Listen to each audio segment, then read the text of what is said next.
Pacifica, this is Democracy Now! There's nothing in what General Flynn did in terms of conducting himself that was an issue. What came down to, plain and simple, was him misleading the vice president and others and not having a firm grasp on his recollection of that. That's it.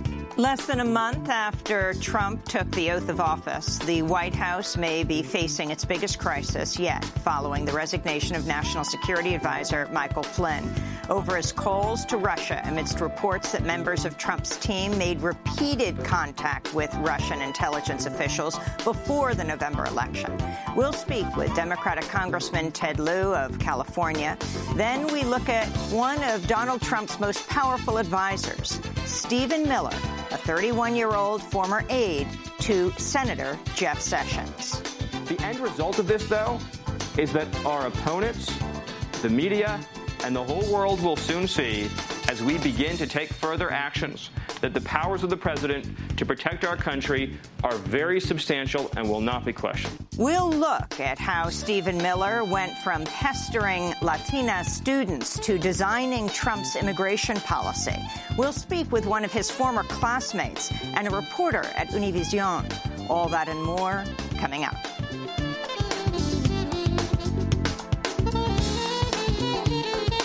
Welcome to Democracy Now!, democracynow.org, The War and Peace Report. I'm Amy Goodman.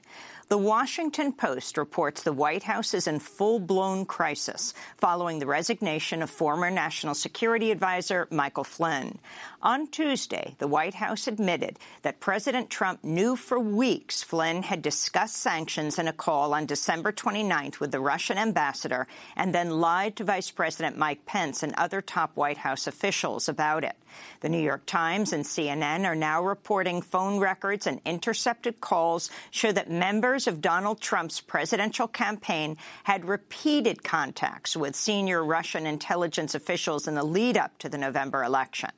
The New York Times reports U.S. law enforcement and intelligence agencies intercepted the communications around the time they were discovering evidence that Russia was trying to disrupt the presidential election by hacking into the Democratic National Committee. These advisors include Trump's former campaign chair, Paul Manafort, and former Trump advisor Carter Page. According to the New York Times, call records show Manafort was in touch with Russian officials before the election. The publication of the Times expose came only hours after White House Press Secretary Sean Spicer denied anyone from the Trump campaign was in touch with Russia before the election. During the press conference, Spicer also refused to say when Trump became aware of the contents of Flynn's phone call with the Russian ambassador, saying instead Flynn had simply lost the president's trust. We got to a point not based on a legal issue, but based on a trust issue, where the level of trust between the president and General Flynn had eroded to the point where he felt he had to make a change.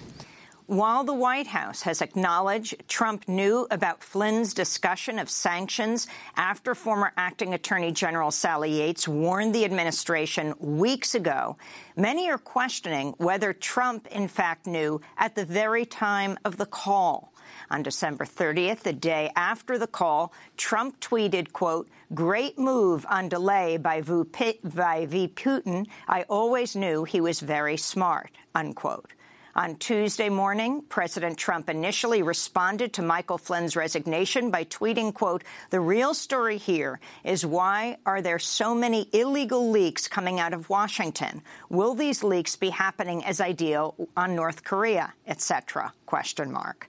Lawmakers are now calling for an investigation. Michigan Congressman John Conyers and Maryland Congressman Elijah Cummings said in a statement, quote, "We in Congress need to know who authorized his actions, permitted them, and continued to let him have access to our most sensitive national security information despite knowing these risks. We need to know who else within the White House is a current and ongoing risk to our national security," unquote. We'll have more on Flynn's resignation after headlines.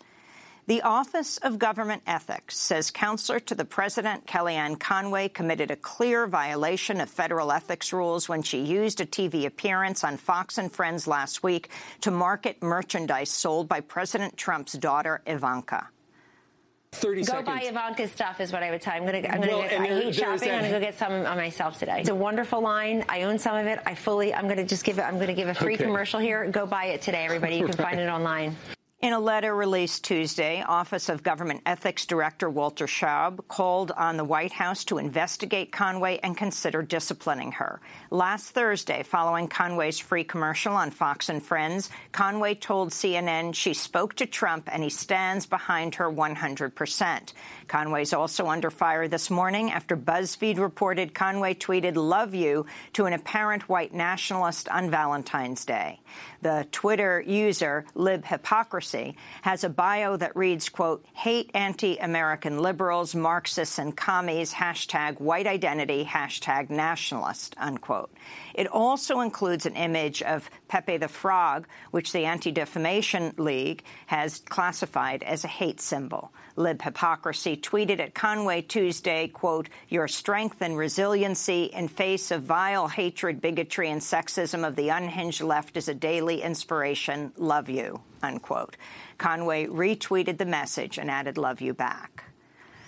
President Trump also signed legislation Tuesday to repeal a Dodd-Frank anti-corruption measure requiring oil and mining companies to disclose payments to governments. And this is HJ Resolution 41, disapproving the Securities and Exchange Commission's rule on disclosure of payments by resource extraction issuers. It's a big deal. We're bringing back jobs big league. We're bringing them back at the plant level. We're bringing them back at the mine level. The energy jobs are coming back. The rule had required public oil, gas, and mineral extraction companies to disclose annually its payments to both foreign governments and the U.S. government. Lawmakers say these disclosures help fight corruption in resource-rich countries. The oil industry had fiercely lobbied against the measure. Politico reports longtime ExxonMobil CEO Rex Tillerson, who's now the Secretary of State, personally lobbied against the rule, flying to Washington, D.C. to meet with then-Senator Richard Lugar in 2010 to try to get the measure removed from Dodd-Frank. President Trump is meeting with Israeli Prime Minister Benjamin Netanyahu today. A U.S. official told reporters Tuesday Trump may not focus on a two-state solution as the path to peace between Israelis and Palestinians. If so, Trump would be departing sharply from the U.S.'s public diplomatic stance for more than 20 years. Since Trump won the U.S. election, Netanyahu's far-right government has announced the construction of hundreds of settlement housing units, as well as the first brand-new settlement in 2 decades in the Israeli-occupied West Bank. Trump's pick for ambassador to Israel, David Friedman, is a longtime political and financial supporter of Israel's settlements, which are illegal under international law. Prime Minister Netanyahu is a close friend of the Kushner family, Jared Kushner, an advisor to President Trump, and also his son-in-law. In Washington state, lawyers are suing the federal government over the arrest and detention of Daniel Ramirez Medina, who was arrested Friday by agents with Immigration and Customs Enforcement, or ICE, even though the 23-year-old has permission to live and work in the United States under President Obama's DACA program, that's Deferred Action for Childhood Arrivals. His lawyers have called his detention unprecedented and unjustified. Ramirez was arrested when ICE agents came to his father's home and detained both men on Friday. Ramirez has been living in the United States since he was 7 years old. His family is originally from Mexico. He's now being imprisoned at Tacoma's Northwest Detention Center. Advocates say his detention may be the first of a DACA recipient since Trump took office. It came amidst a wave of ICE raids nationwide last week in which more than 600 people were arrested and detained. In California, authorities have lifted a mandatory evacuation order, allowing tens of thousands of residents near the Oroville Dam to return to their homes. Nearly 200,000 residents living near the nation's tallest dam were forced to evacuate over the weekend after erosion caused a hole to open up in the dam's emergency spillway, threatening to unleash a 30-foot wall of water onto nearby towns.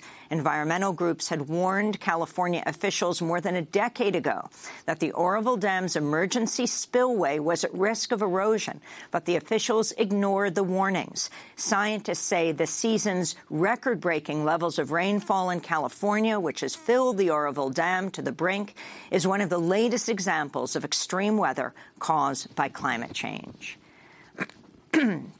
In more climate change news, preliminary data from the National Snow and Ice Data Center shows the sea ice around Antarctica has shrunk to the smallest annual extent ever recorded. Meanwhile, in Bolivia, a state of emergency over drought conditions has now been in place for over 100 days. Scientists say the drought is fueled by the retreat of Bolivian glaciers as a result of global warming.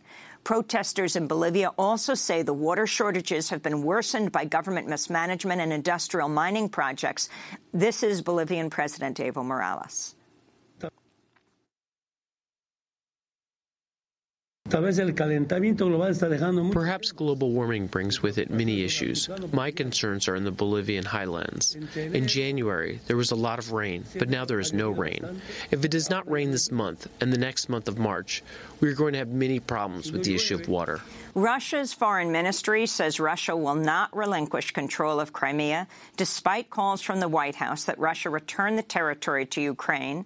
On Wednesday, a Russian spokesperson said, quote, "We don't give back our own territory," unquote.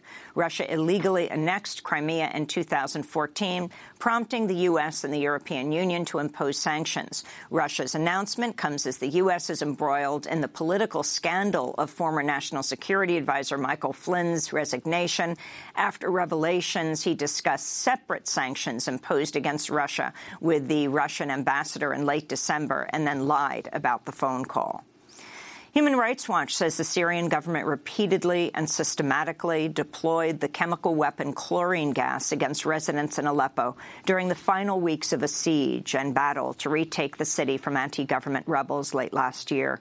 The report released Monday accuses Syrian military helicopters of dropping chlorine gas canisters on residential neighborhoods at least 8 times.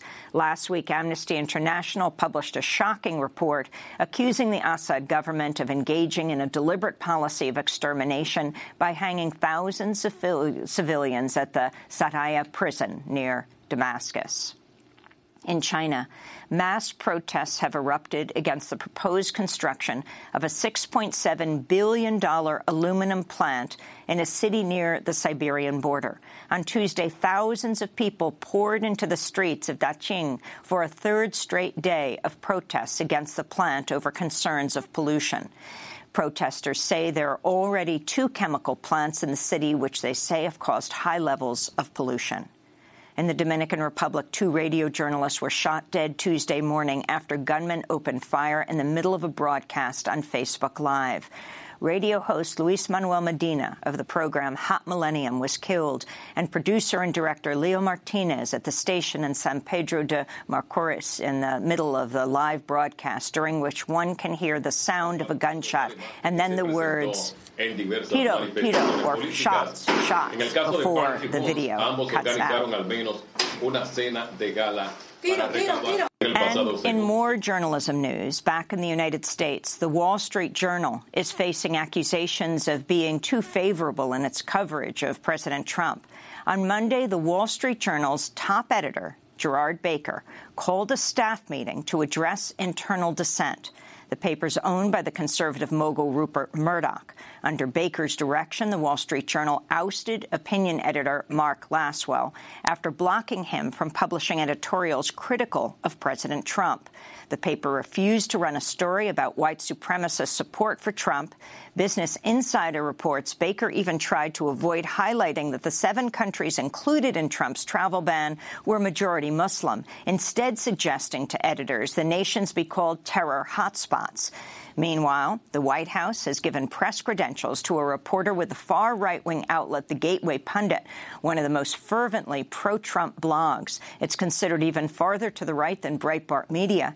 Even conservative commentator Eric Erickson has criticized the move, writing, quote, "I'm not sure there's a greater purveyor of fake news. Gateway Pundit runs nonsense, and I still have not determined if it's intentional or just because of some level of insanity," Erickson wrote.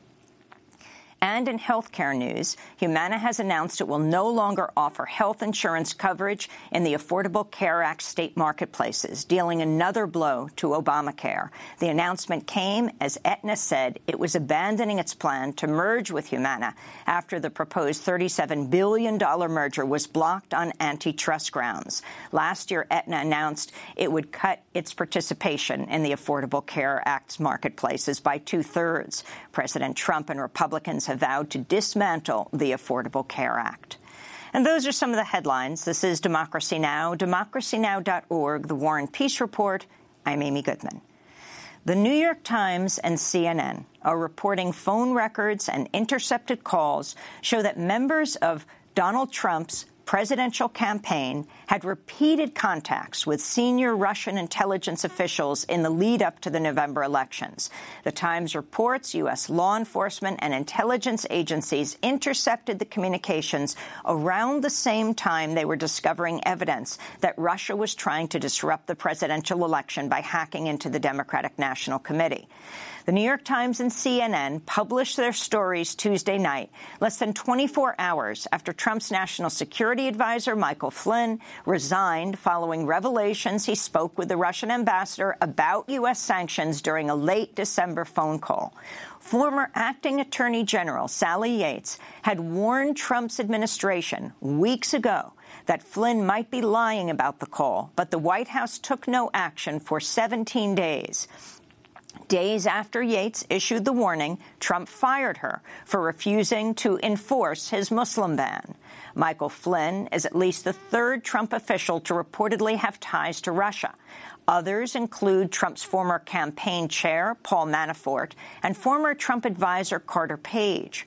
According to the New York Times, call records show Manafort was in touch with Russian officials before the election. Hours before the Times published its expose, White House Press Secretary Sean Spicer was questioned if anyone from the Trump campaign was in touch with Russia before the election. Back in January, the president said that nobody in his campaign had been in touch with the Russians. Now, today, can you still say definitively that nobody on the Trump campaign, not even General Flynn, had any contact with the Russians before the election? My understanding is that what General Flynn has now expressed is that during the transition period, well, we were very clear that during the transition period, he did speak with the ambassador. I'm talking about during the campaign. I don't have any. There's nothing that would conclude me that anything different has changed with respect to that time period. And why would the president, if he was notified 17 days ago that Flynn had misled the vice president, other officials here, and that he was a potential threat to blackmail by the Russians, why would he be kept on for almost 3 weeks? Well, that assumes a lot of things that are not true. The president was informed of this. He asked the White House counsel to review the situation. The first matter was whether there was a legal issue. And we had to review that whether there was a legal issue, which the White House counsel concluded there was not. As I stated in my comments, this was an act of trust. On Tuesday morning, President Trump initially responded to Michael Flynn's resignation by tweeting, quote, "The real story here is why are there so many illegal leaks coming out of Washington? Will these leaks be happening as I deal on North Korea, etc.?" ? Earlier today, Trump tweeted, "The fake news media is going crazy with their conspiracy theories and blind hatred. MSNBC and CNN are unwatchable. Fox and Friends is great," he tweeted. He then added, "Information is being illegally given to the failing New York Times and Washington Post by the intelligence community, NSA and FBI, just like Russia," unquote. The pro-Trump website Breitbart.com has described the dismissal of Flynn as part of a deep state coup. On Capitol Hill, Congressman Elijah Cummings, the ranking Democrat on the House Committee on Oversight and Government Reform, called for a congressional probe into Trump's ties to Russia. Why did Flynn continue to sit in on the most sensitive classified meetings until just 2 days ago? Ladies and gentlemen, something is wrong with that picture. Who at the White House? And I want the press to press these questions. Who at the White House decided to do nothing for 3 weeks as Flynn sat in on meeting after meeting after meeting? Did the president decide to wait? Did counsel decide to wait?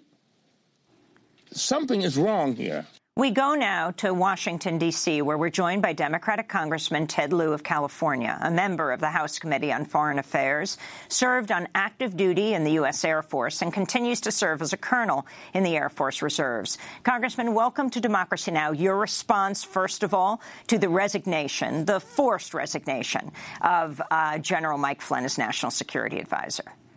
Well, thank you, Amy, for that question. And let me say that, America, we have a problem.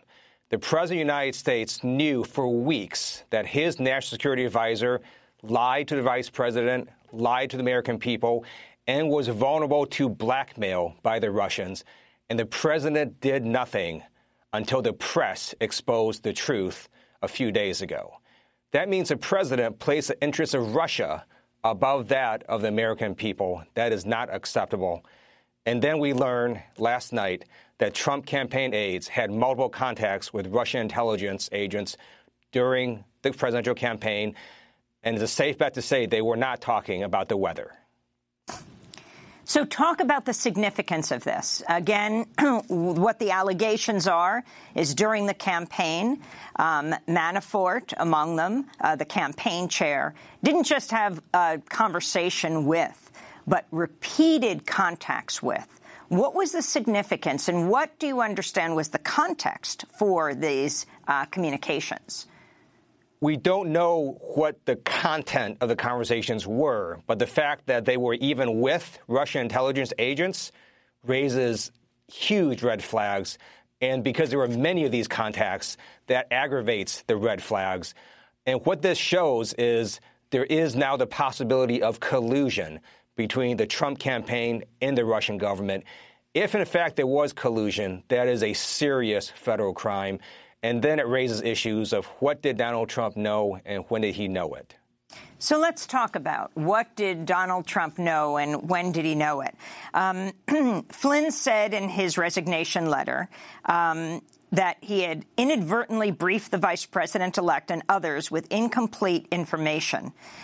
Why do you think it took Trump weeks? I was also interested in Sean Spicer's White House press briefing yesterday, that he talked about the vice president and others were given that, according to the president, the vice president and others were given false information. They don't actually say that the president was. Donald Trump, according to media reports, knew for weeks from the Department of Justice that Michael Flynn was vulnerable to blackmail by the Russians because he lied about the content of his conversations with the Russian ambassador when he told Vice President Pence that they did not discuss sanctions, when in fact they did. And Michael Flynn's resignation letter essentially confirms that fact.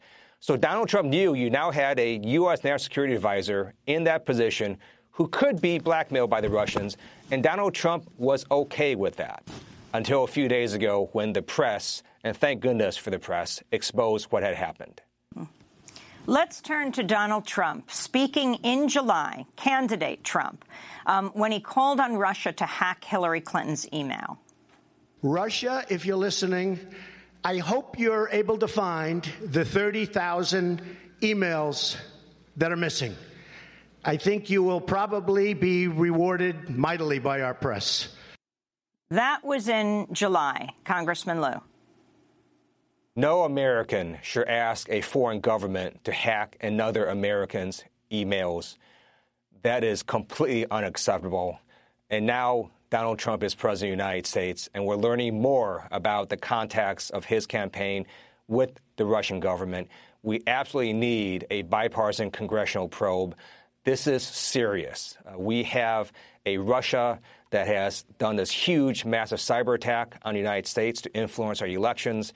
I encourage everybody watching to go ahead and Google unclassified intelligence report. And you will see that this unclassified intelligence report on Russia shows that they hacked our government, they hacked 20 state election boards, and they try to undermine our democracy and help Trump and hurt Secretary Clinton. Highly disturbing. President Trump is tweeting up a storm this morning. Among his tweets, this Russian connection nonsense is merely an attempt to cover up the many mistakes made in Hillary Clinton's losing campaign. Congressman Lieu, your response. That is a bizarre tweet. The press doesn't care at this point about Hillary Clinton's campaign. What they care about is, was there collusion between the Trump campaign and the Russian government? What are the connections between Trump associates and Russian intelligence agents? And what did Trump know and when did he know it? Because these are very serious allegations. These are the kind of allegations that get people sent to federal prison. Ted Lieu, we're going to break and then come back to this discussion. Ted Lieu is Democratic congressman from California, member of the House Committee on Foreign Affairs, served on active duty in the U.S. Air Force and is a colonel in the Air Force Reserves. Among the things we want to talk about, actually Yemen as well, but also investigations by Congress, the Republican-led Congress. Where would they be? What committee? Stay with us.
Nothing feels natural by priests.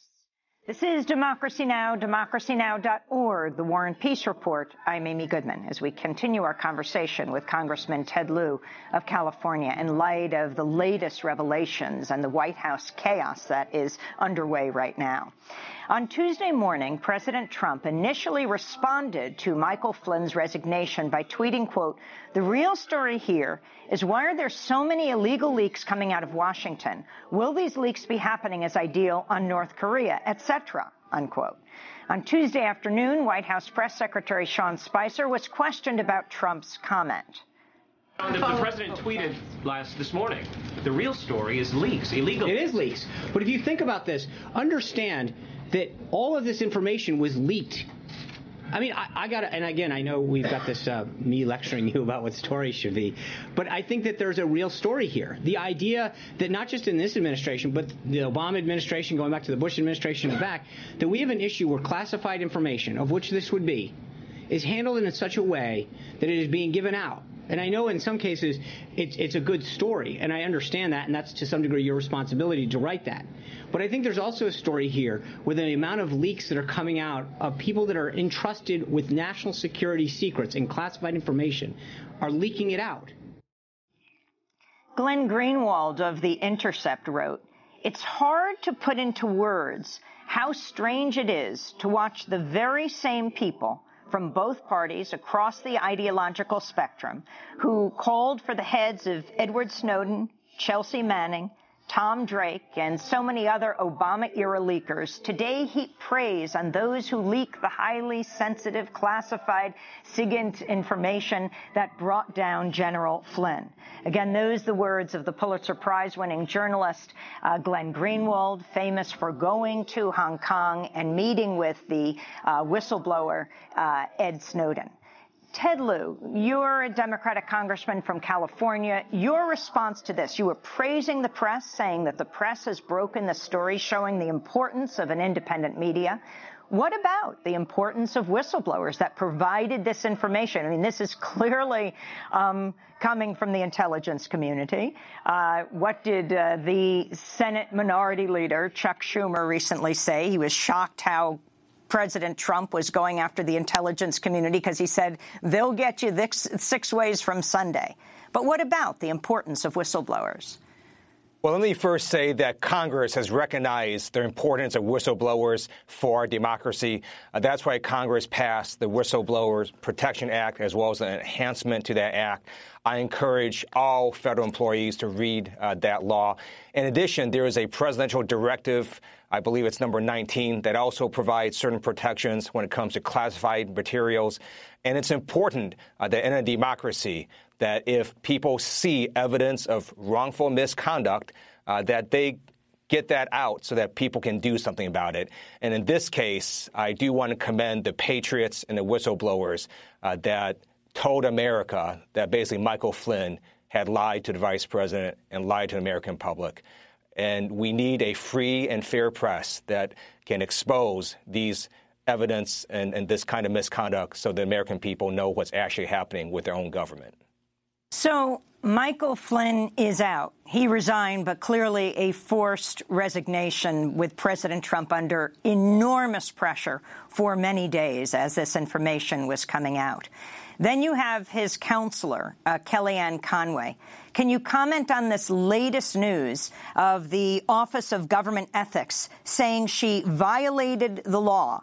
That the counselor violated the law, the federal ethics law rules, when she used a TV appearance on Fox to market merchandise sold by President Trump's daughter, Ivanka. She actually was following up on President Trump using his POTUS account to castigate the department store Nordstrom from Washington State for dropping the Ivanka line. I can't even believe that I have to say this, but the White House shall not be used for the purpose of enriching the president's family. That is just basic common sense, but it's also federal regulation. So the federal regulations say that federal employees cannot promote or endorse a product such as Ivanka's product line. Kellyanne Conway did exactly that. She violated the federal regulation. Is very clear. Last week, I wrote a letter to the Office of Government Ethics asking them to take action. Very pleased that yesterday they wrote a letter saying that the White House needs to investigate and discipline Kellyanne Conway. I hope the White House does that. And what about President Trump? Actually, she was just defending him. He used the government taxpayer-funded account, his Twitter account, his POTUS account, to retweet this comment about going after Nordstrom's, who said they made this decision because it, wasn't financially working out for them. Donald Trump has, in many instances, placed America second and placed himself or his family first. That is wrong. But in addition, this is more evidence that Donald Trump has vast amounts of conflicts of interest, both in the United States as well as globally. And the United States Constitution says you can't actually have these foreign conflicts of interest. It's known as the Emoluments Clause, Article 1, Section 9. Donald Trump is in violation of that clause because he has all these global business holdings all across the world, and he's getting payments and gifts from these foreign countries and foreign entities. That's why I've created an illegitimacy clock. It's on my website. If you look at it, it tells you how many days and hours Donald Trump has been illegitimate as president because he's in violation of our Constitution. So who should be investigating this right now, all of this, particularly the top news, what Michael Flynn knew, what President Trump knew most significantly, when he knew it, and what were these contacts that have been going on for a long time? Congress should be doing this. Unfortunately, the Republicans that control the House of Representatives, I believe in 21 months, Democrats will take back the House, and then we will investigate.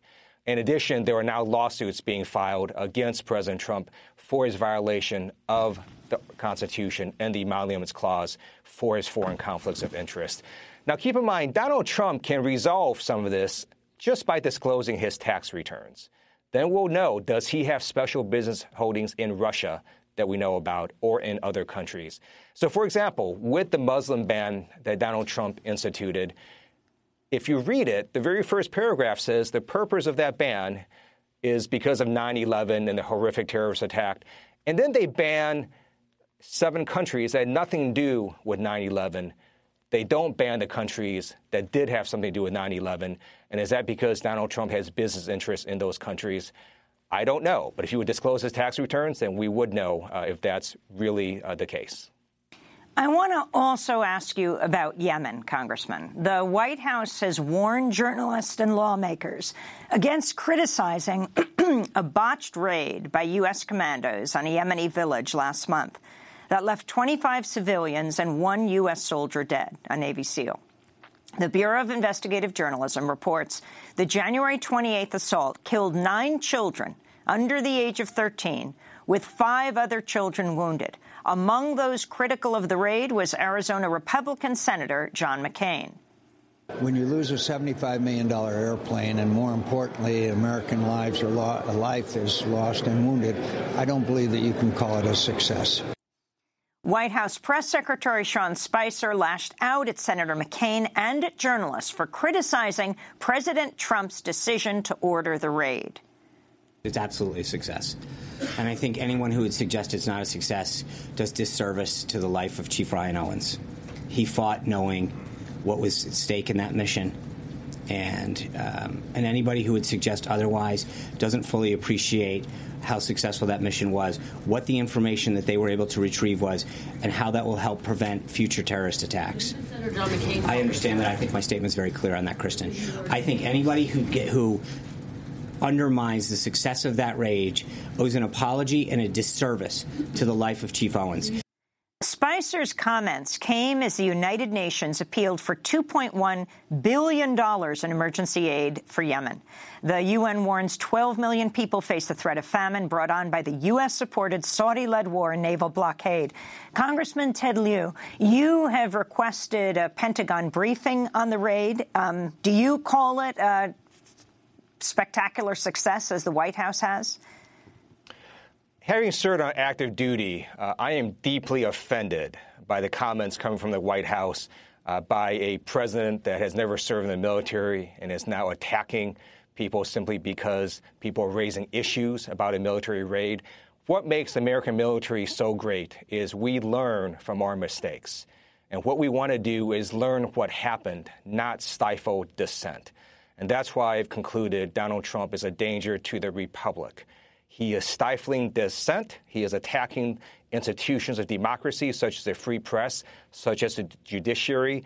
This is what leads us down the road to authoritarianism. And specifically in Yemen, his White House press secretary said that it was a success by all standards. That is simply a lie. We lost a $75 million plane. We lost an American hero. 9 children were killed. That is not a success by all standards. We need to find out more about what happened with this raid. And we do know that the Reuters news agency reported that Donald Trump ordered the raid without adequate intelligence and without adequate ground support or adequate backup preparations. We need to find out what happened, not have dissent stifled.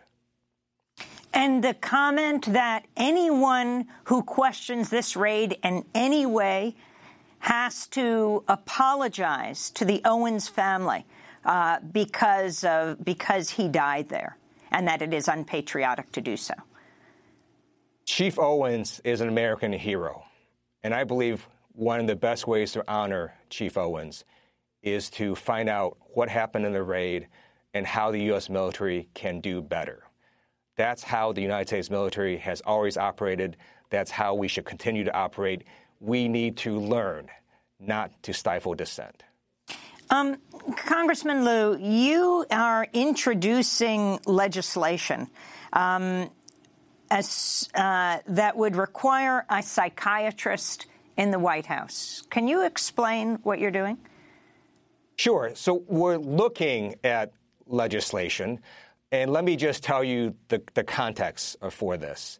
In 1928, Congress passed a law requiring that doctors be at the White House because Congress concluded that presidents are human beings, and like all human beings, we have our own frailties.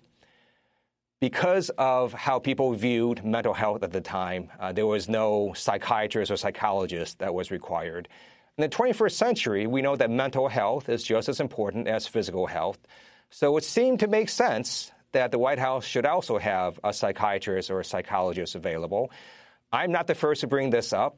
Republican Chairman Jason Chaffetz told the Washington Post earlier this year that he thought the president should have an independent mental health exam. And I also know that in 2015, the National Defense Authorization Act, which was supported by over 300 members of Congress on a bipartisan basis, required incoming military recruits to get a mental health exam. Keep in mind, the president is also the commander-in-chief of our armed forces, and he can launch 4,000 nuclear weapons in a matter of minutes. So that's what we're looking at. What makes you particularly concerned about President Trump's mental health? Well, there is a structural issue where I believe that the demands of the presidency have increased significantly, especially since the advent of nuclear weapons, and the president should have the best treatment available. In terms of this bill, we're trying to see if this is the best way to go about it. Clearly, to me, when you have a president that lies pathologically, that believes in alternative facts, it suggests to me there is a problem. I don't know the extent of that problem. I don't know what the best solution is. But I do think that this issue should be raised. And so I raised the issue. It is a bipartisan issue, and we'll try and get more information and to see what's a good next step. Before we finish this conversation, I wanted to ask you about North Korea. Right now, in his tweets, President Trump says he's very concerned about all these intelligence leaks, because what would it mean if they were doing this around North Korea? It certainly did not seem like that when he was learning of the North Korea missile launch in the middle of the public dining room at Mar-a-Lago, and you could see all those pictures that were put out of him having these conversations about what could be classified information among the diners, to their shock as well, and his aides shining flashlights so he could look at documents. But what about what's happening with North Korea?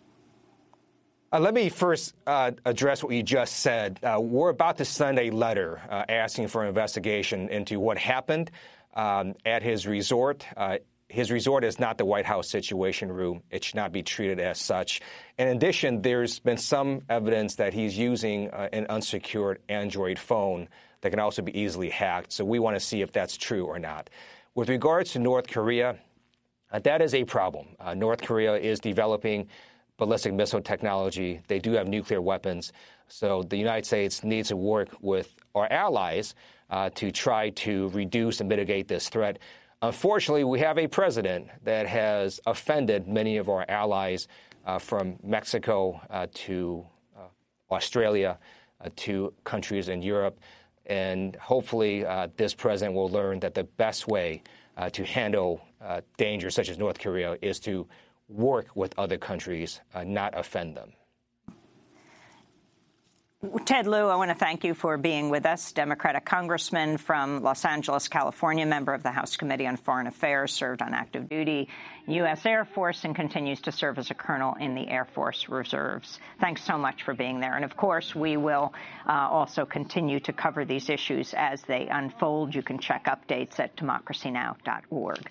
I'm Amy Goodman. When we come back, we look at one of the top aides to President Trump. His name is Stephen Miller. He's 31 years old. He's the former chief of staff of then-Senator Sessions, who's now the Attorney General. He would warm up the crowds at candidate Trump's campaign rallies in the last year.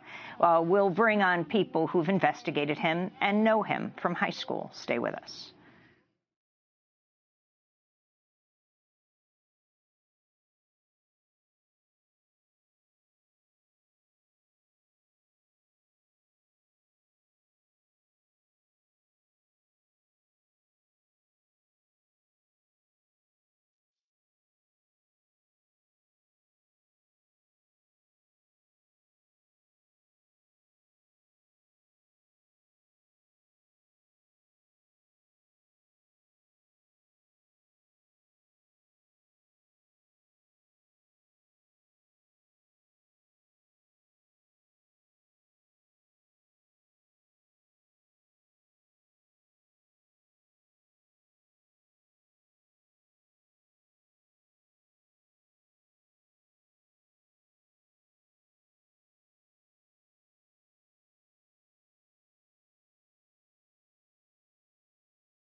People Grinning in Your Face by Ruthie Foster here on Democracy Now!, democracynow.org, The War and Peace Report. I'm Amy Goodman. As we turn to Stephen Miller, President Donald Trump's senior White House policy advisor. Over the weekend, Miller appeared on the major networks to defend Trump's travel ban. Speaking on the CBS program Face the Nation Sunday, Miller said Trump's authority will not be questioned. The end result of this, though, is that our opponents, the media, and the whole world will soon see, as we begin to take further actions, that the powers of the president to protect our country are very substantial and will not be questioned.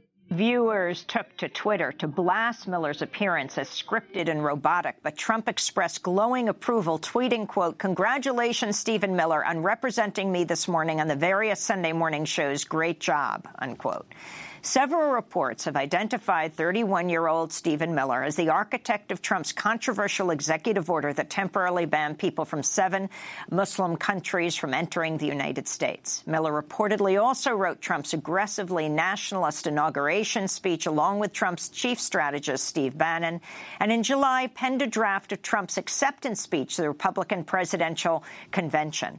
Miller's central role in the Trump administration has been drawing praise from white nationalist leader Richard Spencer, who famously coined the term alt-right to describe the insurgent right-wing movement that's attracted white nationalists and supremacists.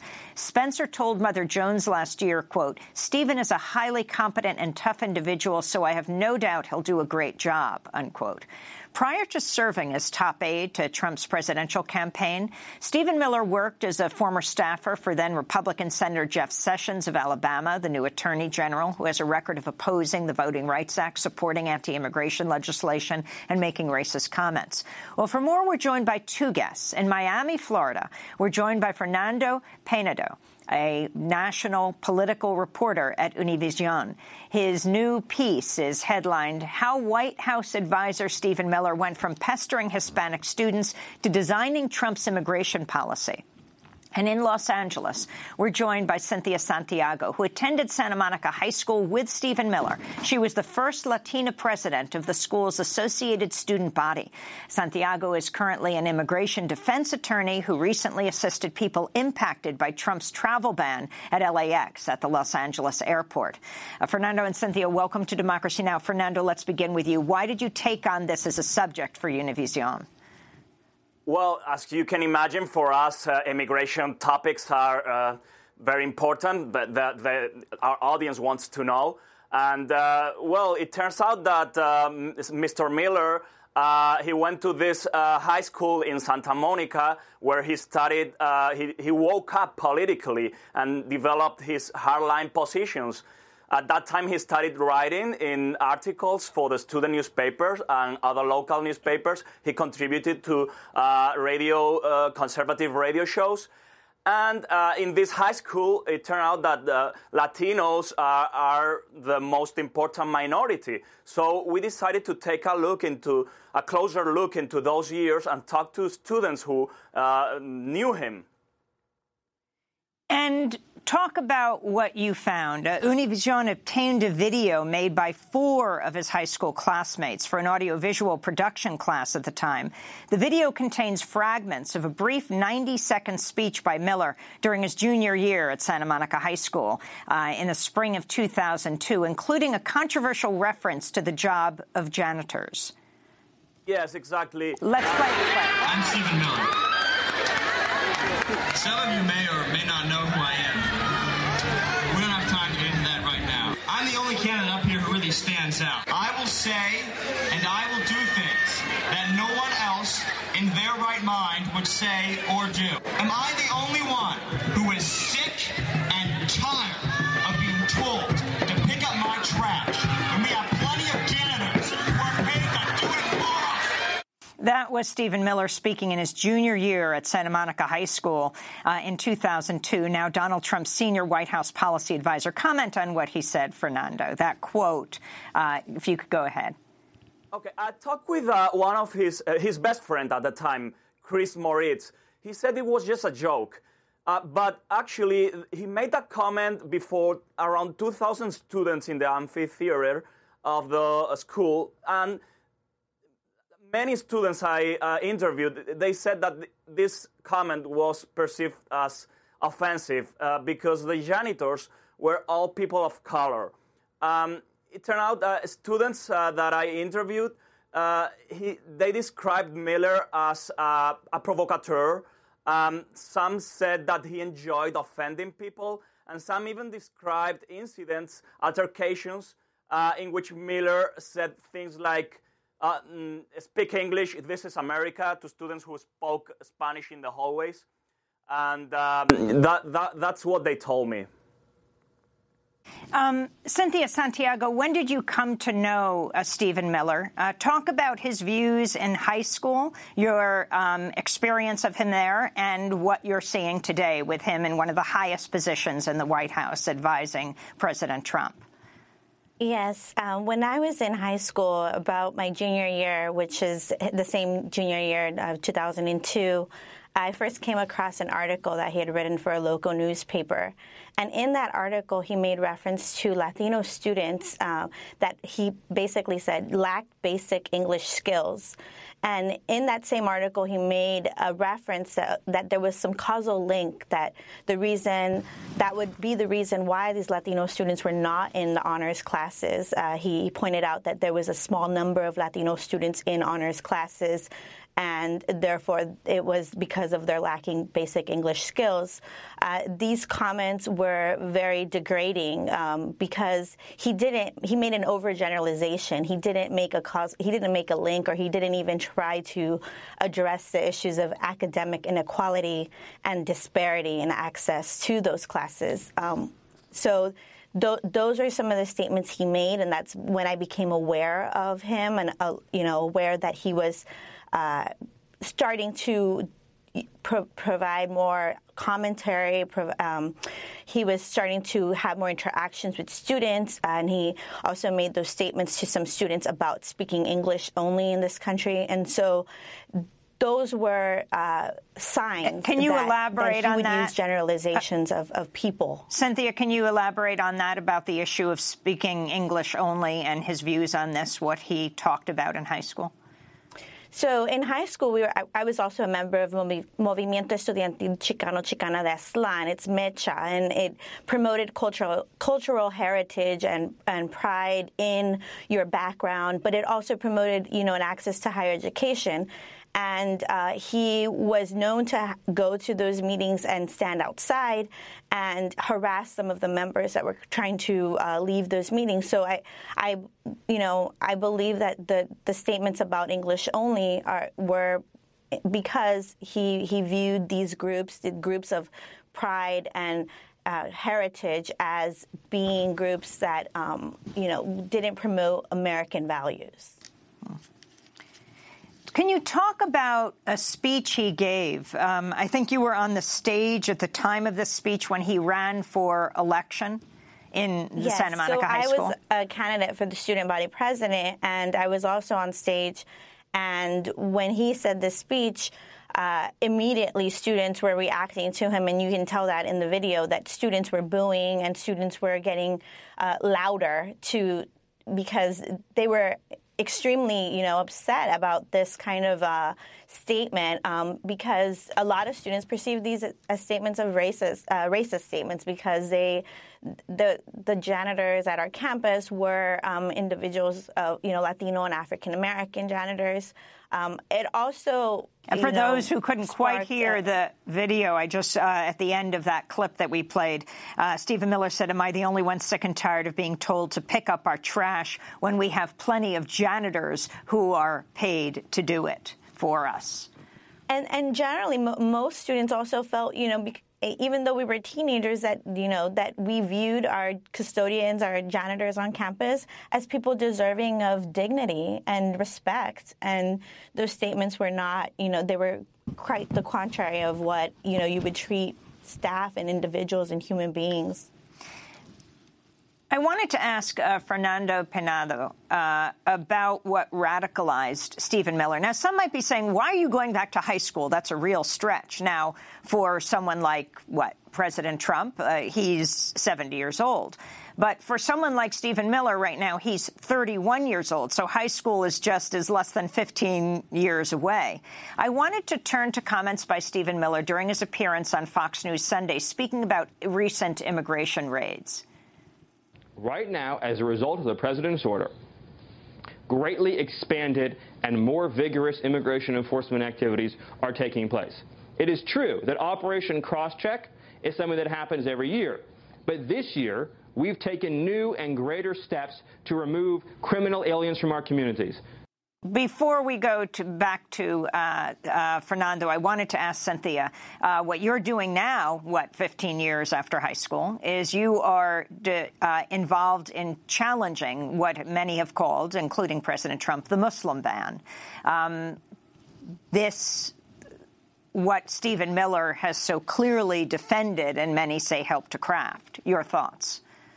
Yes, it's very unsettling that a person with these types of views, or a person, that expressed these views many years ago and still seems to express them, is in a position of authority. And if he was part of that team that crafted this is unsettling because it truly doesn't represent a person who values what it is, the balance of power, rights in this country, the branches of government. And so it is unsettling and frightening that someone could be in a position as he holds without some extreme vetting to determine if he's able to be in that position. Given his views. And finally, Fernando, what radicalized him? He talks about reading the works of Wayne LaPierre of the National Rifle Association. What was your sense from what you found? Well, my sense from what I found is that he caught the attention of well-known conservatives nationally, and he spoke of them as mentors. So I guess he was encouraged by these well-known figures to follow this path. And he has said that it was this reading about the Second Amendment, about gun rights, that made him discover these ideas. And then the thing is, when he started writing a lot, he paid a lot of attention to issues of race and culture. He started this war against multiculturalism, and he started advocating for assimilation, total assimilation.